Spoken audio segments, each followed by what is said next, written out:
So we're gonna start the game here on Two Rivers. It's already the 7th edition of the King of the Hill series that we have here on Wednesdays. On the bottom half of Two Rivers we have Foggy, so to say. We do have the Prince of the King of the Hill, who was able to win it twice, but then he had to resign because he went to China and he didn't come back in time because he was busy playing that beautiful Golden Cups Champions series. And that was pretty successful for him in the end. Even though he didn't make it into like top 4, but his performance against Lund was outstanding. He's definitely the elite player from Europe nowadays. He was able to win against Remind on Sunday in the Jara Cup final. While on the other side we have the reigning king, the guy who is sitting on the hill and he's waiting to cash in on his money. He will probably win 240 euros today if he's able to win this best of 5, or he goes home with 0 euros. But so far he's in a super good mood. He went to a chicken shop last week when he won the tournament, and he had a beautiful birthday dinner with a friend of him as well as Focus and the other guys. And these guys are getting ready to fly to Taiwan with like Blue Tail, with Focus and a few of the other Warcraft community players there in South Korea. So he definitely needs some money to his account. So LawLiet, the defending champion, can he make it again? Can he win that King of the Hill episode 7 and the last episode that we will have for season 1? Or is he going home with 0? What's your prediction here? It's basically 50-50. Kind of depends on the maps, I guess. I don't really know how familiar these players are with maps like Two Rivers, but I think they won't have a big problem with them because they're both super creative. They're thinking outside the box. They know how to approach maps like this. So I can't really tell who's the favorite here. My money is on LawLiet. Just because I think in Mirror he's still a little bit better than Foggy, but yeah, we'll see. Foggy opening stuff up with a Priestess of the Moon. That's already cool. And double Engine of War Huntress, obviously. Yeah, for Foggy it's kind of like the man in the Iron Mask. Like he was king before and he was a good king, but then someone else came and stole the throne for him. Now it's time to drop the Iron Mask and become king again. Yeah, that's the sad story for him. But in the end, he cashed out on 120 euros, not losing anything, because he wasn't able to attend. But of course, this was not his fault, and we don't want to interrupt his nice trip to China. So he cashed in on the 120 euros, defending his title once, and going there like super ballsy and winning it against Rover without any trouble. But of course, LawLiet is a different opponent. He's like the guy that is like outperforming on NetEase ladder so far. I checked his ladder stats because he's already always keeping track of them when he's playing. He got this nice sheet with all the races, and then he types in, okay, I won like so and so today.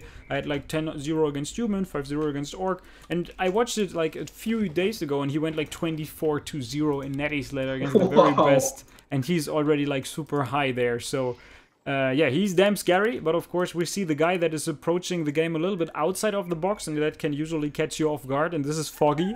He's kind of there for the special tactics that we also know from StarCraft and Whiterun, but yeah, he's the Warcraft player, Foggy, from Ukraine, and he's usually up for a good challenge, and he stole the creep there with the nice arrow of the Priestess. Can he get a second one? He's aiming for it. Nah, it doesn't look that. LawLiet is playing it super careful now, not willing to lose a second creep. One arrow. Ah, no. The glaives of the Demon Hunter are too strong here.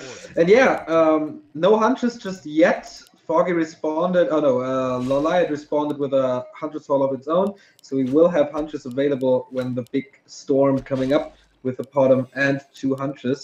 And yeah, they're coming from both bridges here, so things are getting a little more dangerous for the Four Whisper coming now close by from Foggy, almost going over the bridge now. He's hiding them, not even going and approaching the main base of his opponent yet. And really like the base layout so far for LawLiet.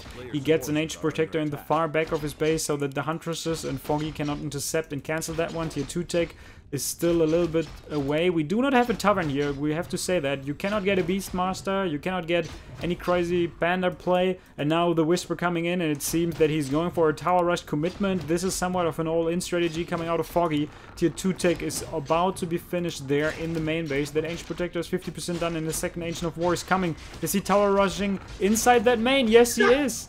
And this looks damn scary! Oh yeah, man. 2 Ancient Protectors coming up, but LawLiet is responding with Glaive Throwers already. Question is, how long can he keep the Ancient of War up? That's the second one already, right next to his Tree of Ages, but he will have the time to get the 2 Protectors up, I feel. And the glaive thrower is in a bad position once he gets out. It all comes down if he spawns it inside. Yeah, the waypoint is in the right direction. Even though that there are a lot of towers going down with the first glaive thrower as well as the one protector in the main base already available to the hands of LawLiet. He should be able to fend that one off, and then it looks pretty damn scary for Foggy. It seems like that this all-in strategy is not going to work. He's not cancelling the one tower, probably not even cancelling the other ones.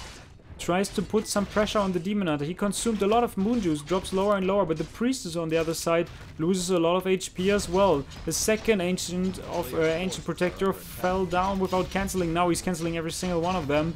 And is he transitioning into something? No tech yet. He gets a few more Wisp.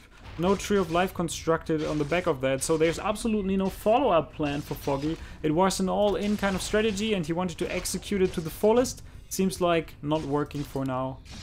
Yeah, he's going with glaives now as well to get rid of the buildings, of course, and get a glaive thrower war going on. Maybe he can even get a Zeppelin or something, but his Hunters, man, they're all so hurt. But the Demon Hunter is in problems as well, and all the Moon Juice is gone. Maybe a Town Portal soonish. Wisp Block not getting it, but the Demon Hunter is out of the equation for quite some time. Yeah, but if he commits to glaive throwers, I think he will be in trouble nonetheless, because we're gonna have glaive throwers with Vorpal Blades that give you that kind of area of effect damage that you can have on them. And without that upgrade, you lack that area of effect damage. And usually a battle of glaive throwers, like on the one side with the upgrade and on the other side without the upgrade, result in a game that will be won by the guy with the upgrade. Glaive thrower, first one comes to the party. On the other side, we already have 2 for LawLiet. It's not getting a third one, and now he takes to tier 3. Wow. That is a commitment, but okay, why not? He has 2 glaive throwers, he has Vorpal Blades, he has 2 Ancient Protectors in his base. That's a lot of defense. Yeah, but if Foggy gets like 5 or 4 or 5 glaive throwers now with that creeping there, maybe he can be super aggressive and kill the Moonworld, like from sieging it from the outside. Even though you find yourself on tier 3 at some point, what can you really do if you don't have any Moonworlds to produce units from? Town is under siege. Like, or not from, but like if you don't have like open supply, like you're so stuck. That's of course a good point here, but let's see. The first Ancient of Law is coming up already. Foggy is using his time to creep up. Invo Potion here at the expansion, and of course he can follow it up with an expansion. But can he stay on tier 1 forever? I doubt it. And the situation for LawLiet gets better and better at the moment. But level 2 on the bottom, that is a Searing Arrow. That's a lot of damage. 10 bonus damage, but he has 6 Hunters now. And for LawLiet still, there's 4 glaive throwers. If he can get to the glaive throwers, that's going to be very, very dangerous for the Korean. Yeah, it's still an all-in strategy. Maybe if he catches the glaive throwers off guard a little bit so that he can dive in with the Huntresses and snipe like 1 or 2 of them, this might be a really good scenario for him. But we also see Ancient of Lore being finished in the main base in the far back. That cannot be sieged for quite some time. Tier 3 will be done in a second. He plays a solo hero. I'm kind of surprised because I feel a Keeper of the Grove could be really good, and the surround on the Demon Hunter would result in a lot of unit losses, and he lets go of that idea. Yeah, on the other side, the Demon Hunter has no Town Portal, but of course he has a lot of sustainability with evasion, with all the HP and all the armor he has. So everything is kind of split now. The bottom is taking care of the glaive throwers, but he sees, all right, I cannot win this. On the other side, there is a surround. No, it's not closed. Can he close it? No way. That was a mistake by Foggy, man. It was so easy to surround there. Yeah, he should have gotten that kill on the hero, and with that, since I said it, there's no tavern. If you lose that hero, he will be gone, and if he snipes the Altar of Elders, then you are in so much trouble. Maybe you can get a block with that, with the 2 glaive throwers that come from the other side. But yeah, we see he still commits on the tier 1 attempt. He's not teching. He gets a few more wisps because he is short on lumber, and it looks like that he will get the surround. No! I know a guy once that got equal surrounding skills. Yeah, but you overcame it in that one session that I watched where you had like 4 surrounds. Sometimes I shine. Sometimes my game is so on point, but with the Roar and the Vorpal Glaive upgrade, if you have like we figured it already out. If you have a unit that has like a high damage cap, like 37 to 71, if you put Roar on top of that, you will have like plus 20 damage or something. Yeah, I think so too. That's so much. There's no dispel except, of course, wisps, but we all know that Foggy doesn't like to detonate because he thinks that that costs 120 mana, gold. And of course, he has rejuvenation as Demon Hunter. That's so much more sustainability, and the Master upgrade is coming as well. And Foggy is still on tier 1. Of course, he has some hunches, but his bottom is not on a dangerous level, like not level 3, where we get the True Shot Aura level 2, which would boost the glaive throwers, of course, by a lot. But now, the Tree of Life? What? Can you maybe snipe the Tree of Life with that Zeppelin drop? Possible. Definitely possible. I think this might be a comeback scenario that I can see that will work. But look how much damage he took from that camp for a big mana potion and that level 3. And on the other side, level 3 is super important though. The glaive throwers with the Warp. Plus 11, exactly. It's plus 11 damage on the glaive throwers, and he has like 6 of them. And we can see Master Bears coming out of one Ancient of Lore and the Orb of Venom, Staff of Preservation, or Town Portal being bought, both. So now he's safe.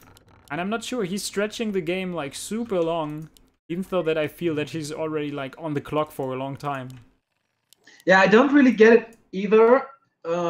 So Master Bears will definitely be a problem. I think it's comparable to when you play Rifle Caster as human versus Night Elf. So once the Master Bears are out, you basically lose the match if he has like 2, 3, 4 of them. And I think it's the same situation here. Both players are going for the main base here, but of course, Tree of Life, man, all the damage from the Vorpal Blades. The Tree of Life is down instantly. Oh, no. Players' forces are under attack.